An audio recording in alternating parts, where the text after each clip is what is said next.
Sundalong Breton na natrap sa Pilipinas noong panahon ng mga Hapon. Oo, si Gabby Garcia nandito. Oy, Philippines! Philippines! Unfriendly's closing in fast from the west. Your boys take cover.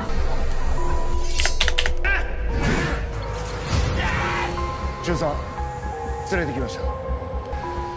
Ito, what's all the people in this? You will.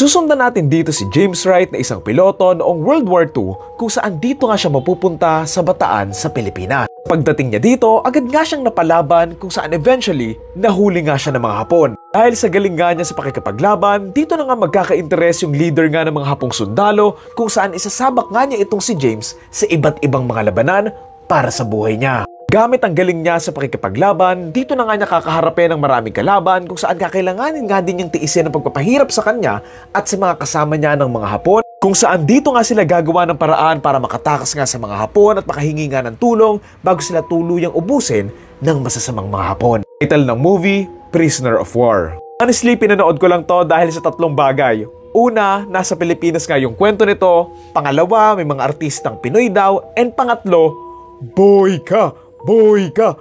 Boy! Dito nga rin yung nasa huling El Bimbo musical. Ay!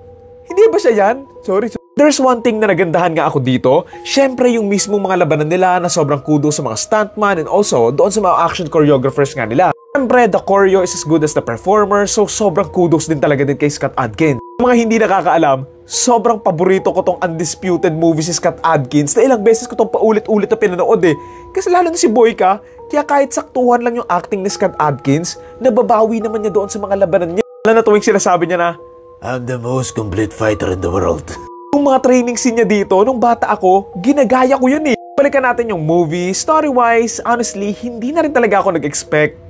Pero pwede na rin. Honestly, hindi rin talaga magaganda yung last few movies nga ni Scott Adkins, pero pwede na rin. Alam mo yung tipo ng movie na pwede mong panoorin habang may ginagawa ka, tapos nililingon-lingon mo lang kapag mayroon ng labanan. Ilan sa mga hindi ko nagustuhan from this film ay yung mga extras or side characters nga nila na doesn't look or feel time and situation accurate. Alam na yung ilang sundalong Hapon daw pero halatang-halatang Filipino naman din yung itsura kasi hindi naman talaga mukhang Hapon. May nga rin yung ilang bihag dito na hindi nga rin mukhang bihag, so medyo nahirapan lang talaga akong ma-immerse na prisoners of war talaga sila dito. Usapang PD, sets and locations are good enough naman na, pero medyo nakulangan lang talaga ako sa ibang costumes na alam mo yon, it doesn't feel lived in na halatang-halatang naka-costume lang talaga sila.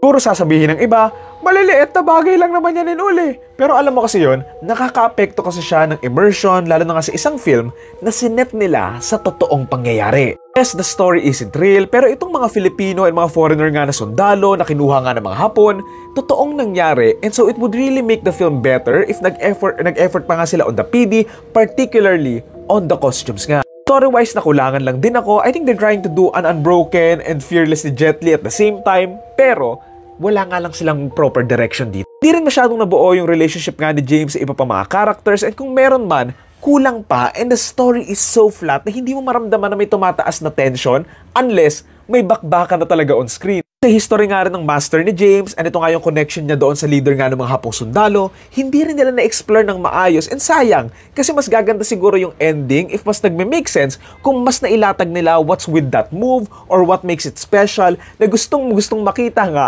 nung leader na Hapon. Siguro the story would be better lalo na nga doon sa simula if we get to know more yung character ni Scott, kung sino siya, ano yung bubog sa kanya, kasi parang dinala lang siya agad doon sa isla, tapos wala nang pinatunguhan yung story niya na ayun yung mas makakapagpaganda pa sana doon sa dulo. Kasing naging typical na natrap, lalaban, tatakas, makakaligtas, tapos yung mga special parts ng story, hindi na nga naging special kasi nga parang na-disregard lang. Yung title ng movie, Prisoner of War, and ang torta rating ko for this ay 5.5 out of 10.